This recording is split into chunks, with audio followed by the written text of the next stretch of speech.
बघतोय असं मी ऐकलेलं आहे, नवी नवी मला खात्री आहे. मग आजही तुला सगळं दिसत नाही का?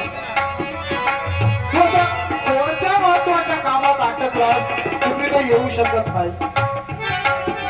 तुला हे दिसत नाहीये, तुला हे माहित नाहीये असंही मी म्हणू शकत नाही.